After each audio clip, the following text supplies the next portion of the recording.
ஒவ்வொரு பிள்ளையும் பெற்றெடுக்க ஒரு தாய் 1/2 லிட்டரில் இருந்து 1 லிட்டர் ரத்தத்தை சிந்துகிறார். உன்னை பெற்றெடுத்த பிறகு தன்னுடைய ரத்தத்தையே பாலாக்கி உனக்கு உணவாய் தருகிறார். நீ பிறந்த பிறகு பெரியவங்க சொல்லிடுவாங்க, உன்னுடைய அம்மாவுக்கு இதை சாப்பிடக்கூடாது அதை சாப்பிடக்கூடாது என்று. வயிற்றை கட்டி வாயை கட்டி இரவு முழுக்க தூங்காம உன்னை ஈ கடிக்குமா எறும்பு கடிக்குமான்னு வளர்த்த தாய்க்கு விரோதமாக மனதை நீ நோகடித்தால் சாபம் உன்னை சும்மா விடாது.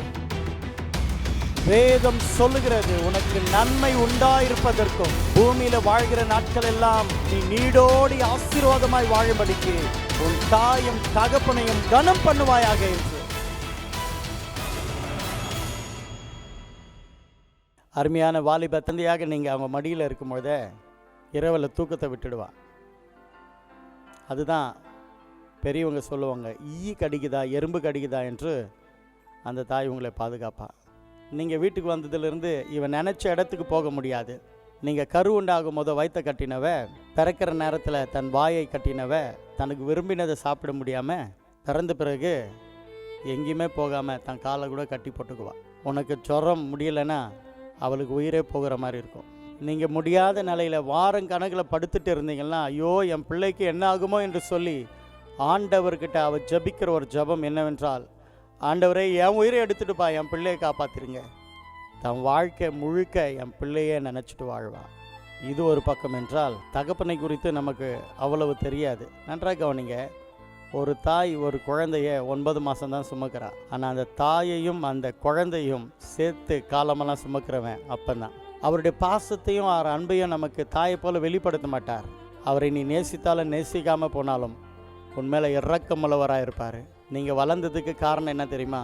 தன்னுடைய ரத்தத்தையே வேர்வையாக்கி அவருடைய உழைப்பில் தான் நீங்கள் இன்றைக்கு ஆண்களாக பெண்களாக இவ்வளோ வளர்ந்து இருக்கீங்க.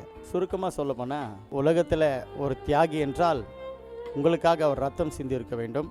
இல்லை என்றால் ஏதோ ஒரு ஆபத்திலிருந்து உங்களை காப்பாற்றி இருக்க வேண்டும். இல்லை என்றால் நீங்கள் உயர்வுக்கு அவர்கள் தன்னை பணயமாக வச்சு உங்களை உயர்த்தி இருக்கணும். இது மூன்றும் மனிதர்களில் ஒருத்தர் செஞ்சாங்கன்னா உன் தாய் தகவலை போல யாரும் இருக்க முடியாது.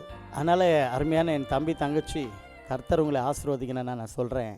அஜித் யார் என்று உனக்கு தெரியும், ஆனால் அஜித்துக்கு தெரியாது. தளபதி விஜய் யார் என்று உனக்கு தெரியும், ஆனால் விஜய்க்கு நீ யார் என்று தெரியாது. சூர்யா யார் என்று உனக்கு தெரியும், ஆனால் சூர்யா கிட்ட கேட்டால் நீ யாருன்னு அவருக்கு தெரியாது. சுருக்கமாக சொல்ல போனால், நான் என் தலைவரோடு கூட 2 நாள் இருக்கணும்னு சொல்லி அவங்க வீட்டுக்கு போனால் வாட்ச்மேன் கூட உன்னை சேர்க்க மாட்டான், வெளியே துரத்திடுவான். ஆனால் என் பிள்ளை 9 மணிக்கு மேலே வீட்டுக்கு வரலன்னா ரோடாக சுற்றி என் பிள்ளை எங்கே இருக்கிறானோ என்று தேடுகிறவள், உன்னை தேடி வருகிறவள் உன் தாயை தவிர யாரும் இருக்க முடியாது. தேவையில்லாதவங்களுக்கு பேனர் வைக்காத ராஜா. அவர்கள் யாரும் உனக்கு ரத்தத்தை சிந்தவில்லை, உன்னுடைய உயர்வுக்கு பாடுபடவில்லை, எந்த விதத்திலும் உனக்கு பிரயோஜனமற்றவர்கள். உனக்காக தியாகம் பண்ண உன் தாயை பாரு. ஃபோட்டோ வைக்கணுன்னா உன் பர்ஸில் அப்பா அம்மா ஃபோட்டோ வை, நீ நல்லா இருப்ப. பேனர் வைக்கணும்னா உன் தாய் தகவனுடைய பேனரை வச்சு அவங்களுக்கு பிறந்த நாள் கொண்டாடு. அந்த பெத்தெடுத்த வயிறு சந்தோஷப்பட்டா நீ நல்லா இருப்ப. முகம் தெரியாதவர், உன் பெயரை தெரியாதவர், அவரை தூக்கி தலைமையில வச்சு நாடுற, எப்படி வாழ்க்கையில் நீ ஆசீர்வாதமாக இருக்க முடியும்? நான் இது மற்றவர்களுக்கு சொல்லவில்லை. மற்றவர்களை நான் தம்பியை போல நேசித்தாலும் முக்கியமாக என் செய்தியை விரும்பி கேட்குற நான் நேசிக்கிற என் பிள்ளைகளுக்கு நான் சொல்லுகிறேன், தாயும் தகப்பனை போல உலகத்தில் யாரும் வரமாட்டாங்க. அவங்க உயிராக இருக்கும் போதுவே அவங்க பிறந்த நாளை கொண்டாடுங்க. உங்கள் மொபைலில் வால்பேப்பராக வைக்கணும்னா உங்கள் அப்பா அம்மா வைங்க. பேனர் போட்டு கொண்டாடணும்னா உங்கள் தாய் தகப்பனுடைய பிறந்த நாளை கொண்டாடுங்க. தாயை மதித்தவன் தலைவனாக தான் இருந்திருக்கிறான், இன்க்ளூடிங் அலெக்சாண்டர் தி கிரேட். தாயை அவமானப்படுத்தி தகப்பனை வேதனைப்படுத்தினவன் நன்றாக இருந்ததா சரித்திரத்தில் கூட நம்ம பார்க்கவே முடியாது. அதனால் அன்பாக நான் உங்களை கேட்டுக்கொள்கிறேன், தேவனுடைய வசனத்துக்கு கீழ்ப்படிங்க. வானமும் பூமியும் ஒழிந்து போனாலும் தேவனுடைய வார்த்தை மாறாது. அந்த ஆண்டவர் சொல்லியிருக்கிறாரு, உன் வாழ்நாளெல்லாம் நீடித்து இருக்க முடியாக உன்னுடைய அப்பாவையும் அம்மாவையும் கனப்படுத்து. இந்த ஸ்டோரியை சொல்லி நான் முடிக்க போகிறேன். இந்த ஸ்டோரியை கவனமாக கேளுங்க. ஒருவேளை எங்களுடைய சேனலை நீங்கள் சப்ஸ்கிரைப் பண்ணிடலைன்னா தயவுசெய்து சப்ஸ்கிரைப் பண்ணுங்கள், பெல் பட்டனை அழுத்துங்க. கர்த்தர் உங்களை ஆசீர்வதிப்பாராக. இந்த ஸ்டோரியோடு கூட இப்பொழுது நான் முடிக்க போகிறேன். ஒரு ஏழை தாய் தன் மகனை மிகவும் கஷ்டப்பட்டு வளர்க்குறாங்க. விதவை அவங்க அவனை வயிற்றை கட்டி வாயை கட்டி வளர்த்து காலேஜ் படிக்க வச்சு நல்ல ஒரு வேலையும் வாங்கி தராங்க. இப்போ அவன் சந்தோஷமான ஒரு வாழ்க்கை வாழ்ந்துட்டு இருக்கிறான். ஆனால் இந்த அம்மா ஏழ்மை கோலத்தில் தான் இருக்கிறாங்க. இப்போது தற்செயலாக ஒரு பெண்ணை பார்த்து அந்த பெண்ணும் இவனும் காதலிக்க ஆரம்பித்தாங்க. அப்போ இந்த தம்பி அவங்க அம்மாவை அதிகமாக நேசிக்கிறத அந்த பெண்ணால் சகிக்க முடியலை. மிகவும் பொறாமை கொண்டு ஒரு வார்த்தை சொன்னான், நீ உண்மையிலேயே என்னை உயிருக்கு உயிராக நேசிக்கிறது இருந்தால் உங்கள் அம்மாவுடைய இருதயம் எனக்கு வேணும்னு கேட்டாலாம். இவனுக்கு அப்படியே அதிர்ச்சி ஆனது மாதிரி இருந்துச்சு. எங்கள் அம்மாவுடைய இருதயத்தை நான் எப்படி கொடுப்பேன், என்னால் கொடுக்க முடியாது. அவள் அழுதாலாம்.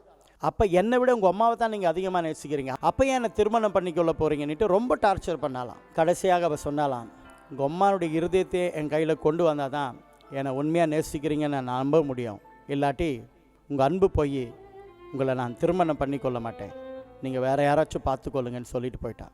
அவள் போகும்போது சொன்னான், நாளைக்கு சாயந்தரம் 6 மணிக்கு உங்களை நான் பார்ப்பேன். அப்படி பார்க்கும் பொழுத உங்கள் அம்மானுடைய இருதயத்தோடு தான் நீங்கள் வரணும், இல்லைனா என் முகத்தை நீங்கள் பார்க்க முடியாதுன்னு சொல்லிட்டு போயிட்டாலாம். இவனுக்கு அந்த இரவில் தூக்கம் வரலை. ஐயோ, என்னை வளர்த்த தாயாச்சே, இவ எங்கள் அம்மாவுடைய இருதயத்தை கேட்குறாள் என்று சொல்லி இரவில் படுத்துட்டு யோசிக்கிறான். திடீரென்று அவனுடைய கேடுபாடான இருதயத்தில் ஒன்று தோன்றினது.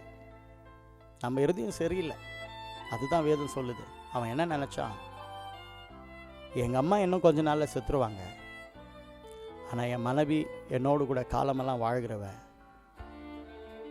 சாவரங்களுக்காக என் வாழ்க்கையை ஏன் நான் கெடுத்துக்கொள்வது என்று அம்மா தூங்கும் போத அம்மாவை சாகடித்து இருதயத்தை எடுத்துட்டு நேரம் வந்தது. அந்த பெண்ணிடத்தில் ஓடி போய் எவ்வளவாய் உன்னை நேசிக்கிறேன்னு பார் என்று காட்டலாம் என்று அந்த பெண்ணுக்கிட்ட அவன் ஓடுறான்.